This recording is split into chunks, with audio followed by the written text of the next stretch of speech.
what did you plan then for the anniversary? Let's go to the kitchen. Mm-hmm. Tunnels are everywhere, most of the time we're unaware, but horses know we're leaking all the time. When looking in the fridge, when coffin does the bidding bridge, you start tunnels for fun and for the prize, cause start tunnels are with us all the time. So I wanted to try one more thing with my test system. Mm-hmm. And what is that?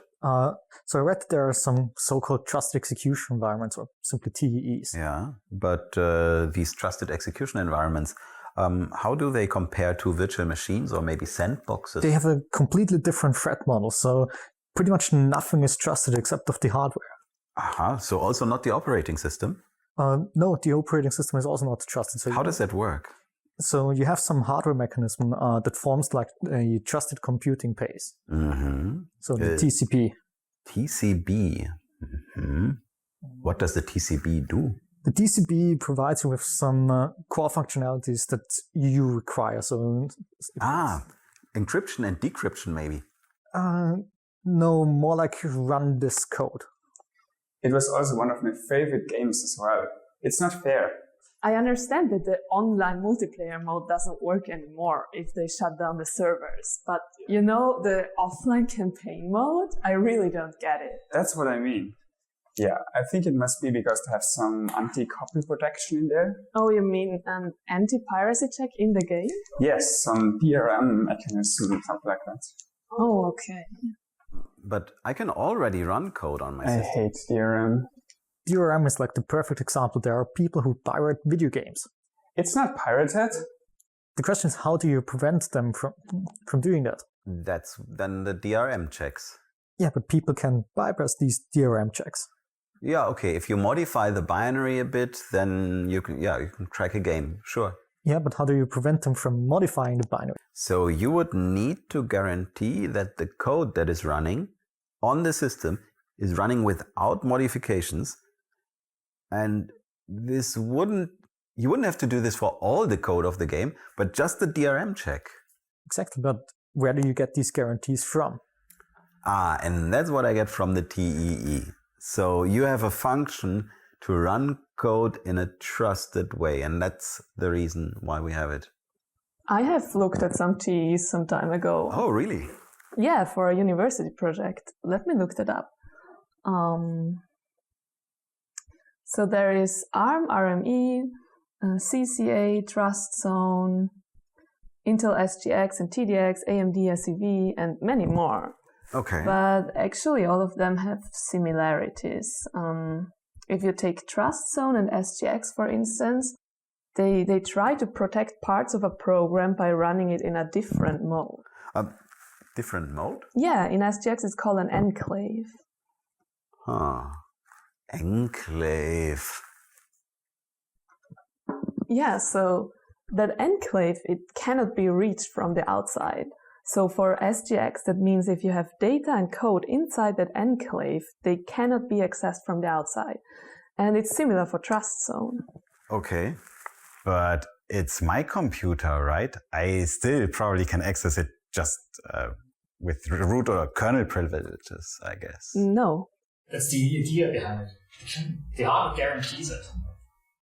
Okay, but what happens if I still try? I could. You'll get a fixed value of all ones. And if I write there, I could write something else there. The hardware ignores it. Oh.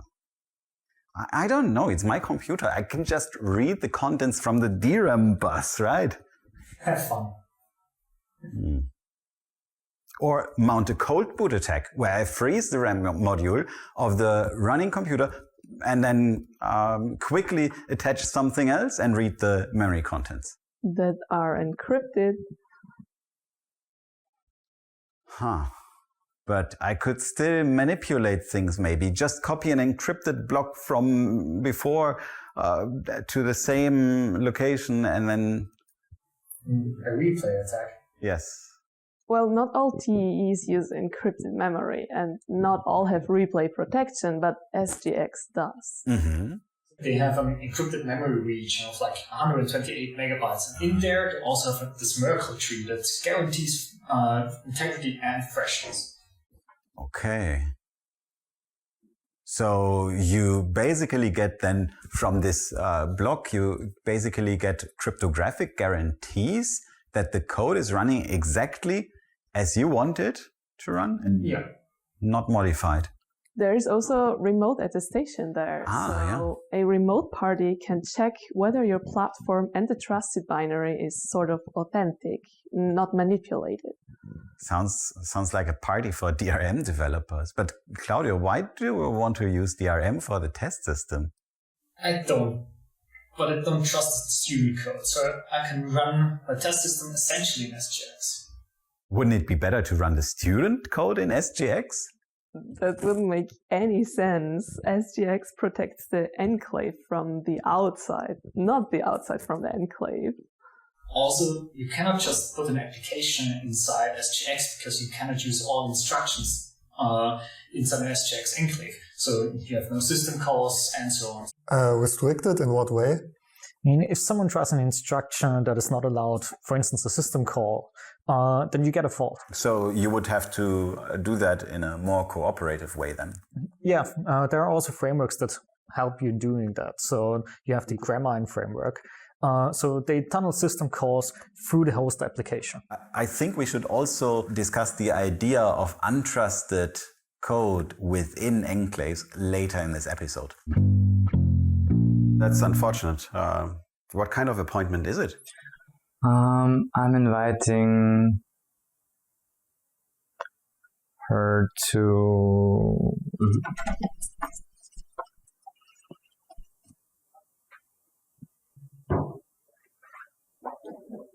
Jonas, don't do that.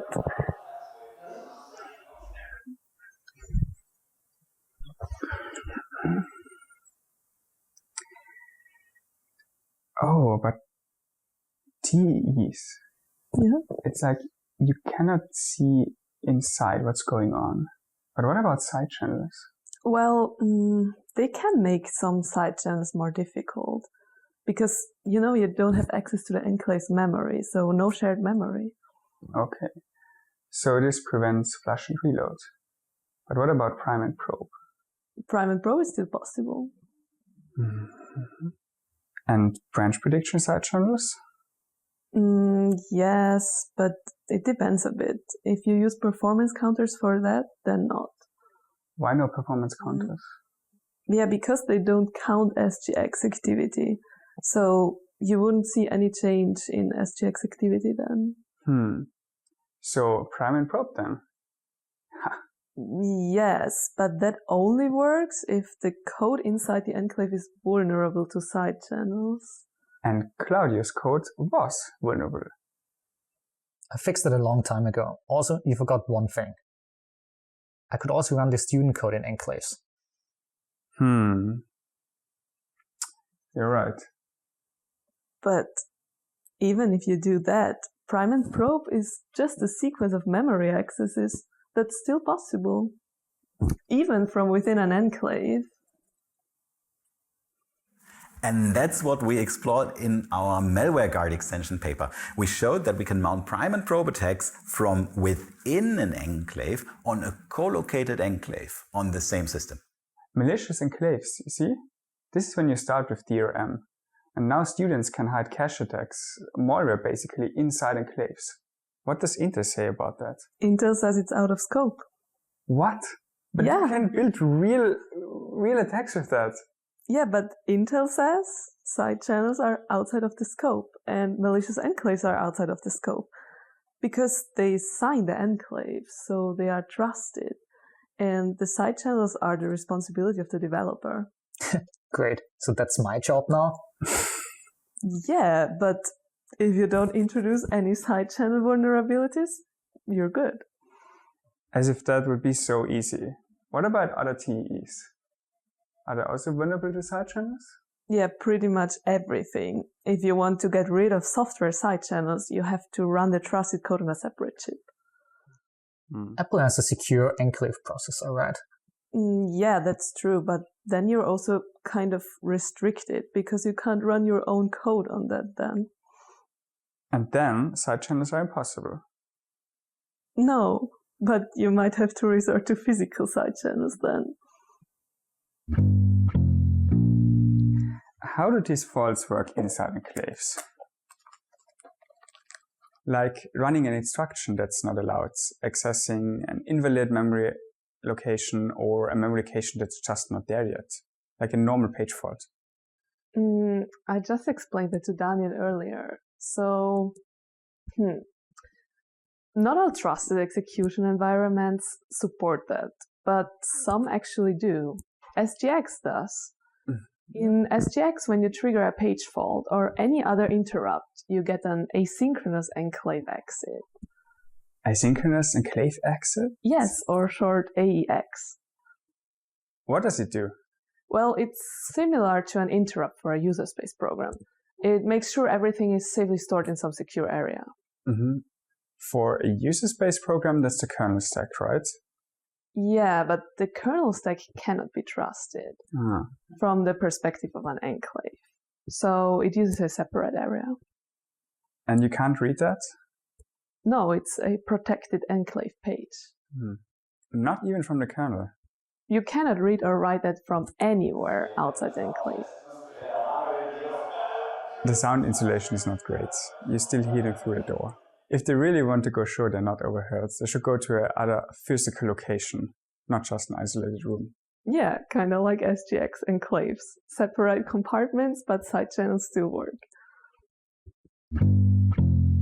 So I think it should work now. Okay. So try uploading some submission. Oh, sure. Just give me a second. Yeah? Wait, nope, that did not work. But you have virtual machines anyway, right? So yeah, the student code is run in virtual machines. I mean, especially in operating systems, they run their own operating system, so it has to be in a virtual machine. But I think that protecting my test system code with SGX, I think it would be much more secure. Yeah, maybe. And Claudio now thinks this is way more secure than before. And that's why you want to attack it? Yeah, I think it kind of gives a false sense of security. So what's your plan? Could we mount a side channel on it? Kind of obvious. But even if there was a side channel, how do you synchronize it precisely to when the code in the enclave is run? Could I interrupt the enclave? You can interrupt enclaves, but what do you gain? So I'm the operating system, right? And I will unmap all pages of the enclave. And when you run it, you get a page fault from the code immediately. Yeah, and then I'll map this page and repeat. So another page fault for the stack then? Yes, I map it and continue. So you get one page fault for every memory access then? Almost. I won't see accesses if they're in the same page, but only different pages. So for example, for code pages, when the code moves from one to the next page, I will just unmap the previous page and I can see the code moving along pages. Wait, how do you get this information? Well, the OS must handle the page faults. So some information like the fault address is provided to the OS. And the OS has to map this page. Oh, but then couldn't you just read the full address that the enclave tried to access? Almost. The lower 12 bits are masked, so I cannot see these. But it's still good enough to see when the enclave does a step. And you could probably also do something with a very short timer interrupt here. So I set up a timer interrupt for the CPU and then run the enclave again. But how short should it be? I don't know. I mean, let's start one cycle. Then the enclave won't do anything. Yeah. And then we increase it until it does something. This would allow us to single step the enclave. That sounds pretty powerful. As an attacker, being able to single step a victim, I don't know any other scenario where that's possible. No. Here, see, it works. I can single step in an SGX Enclave.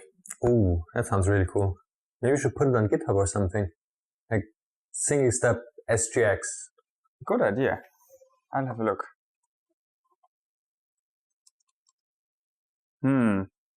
SGX Step by Jo van Bulk. And this framework looks way more complete than mine. You can do a lot. Wow. At least it shows that you had a really good idea. Yeah. I think we could mention a few of the SGX attack works here, right? So like controlled channel attacks on SGX, like Lucas and Jonas just discussed. They track the page faults. Based on the page faults, they recover secrets. Yeah, there's also a very similar side channel that tracks the access and dirty bits in the page tables, Copycat, for instance. Yeah, and then a lot of cache side channel attacks. We had, for instance, cache quote, we had malware guard extension, we had leaky cauldron in the darkland, we had cache zoom, and cache zoom was particularly interesting because they used some technique to single step enclaves and showed that this can increase the temporal resolution of cache side channel attacks. And also there was something about prediction like branch scope. If you see all these attacks, you might wonder, okay, does SGX kind of fuel microarchitectural security? And actually, I wrote a paper about that with Michael Schwarz. I have an idea. Yeah? The enclave can read and write memory of the host, right? Yeah. When you pass a pointer to the enclave, it has to be able to read it. Yes, and if I return strings, for example, from the enclave, I have to be able to write memory. Yeah. What if an enclave is malicious? Oh, Intel says that's out of scope. I know, but I'm an attacker. I don't really care about Intel's threat model, right? But Intel has to sign your enclave, otherwise you can run it. But does Claudio get signatures for all his student enclaves? Probably not. So, there's my idea. From the enclave, I overwrite the return address on the stack of the host. Couldn't the enclave just jump to some outside address? It's a bit surprising, but it is really possible for an enclave to exit to any outside code location. But why? Because the enclave is trusted. The threat model of SGX says the enclave is trusted, and so it can do whatever it wants and branch to the outside wherever it wants. You could, of course, fix that by changing the SGX interface and harden the interface, restrict that more, but then you could still manipulate the return address on the host application stack. And how do you want to prevent that? And then you can basically generate any rob chain that can do whatever you want, and afterwards the enclave can even clean up everything and remove all traces. This is a real actual exploit. I can gain kernel privileges with that. And I've hidden it inside the SGX enclave, so you cannot inspect what it does at all. Couldn't I just look at the code?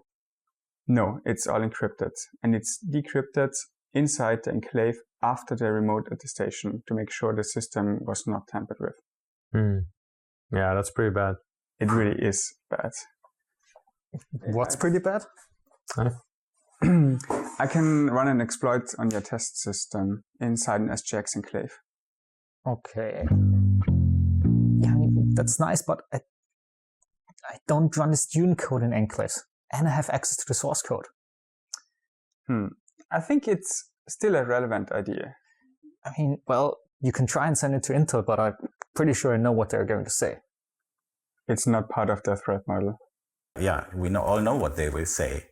It's out of scope. Wait, so they won't fix it? No. And it's also difficult to fix with the existing interfaces. Yeah, and also think about the trust model. There is the trustlet which runs inside the enclave, and there's the other part which has to run outside.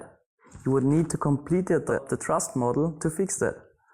And this would break compatibility, so we're kind of stuck with this design. and with the risk of attacks from SGX.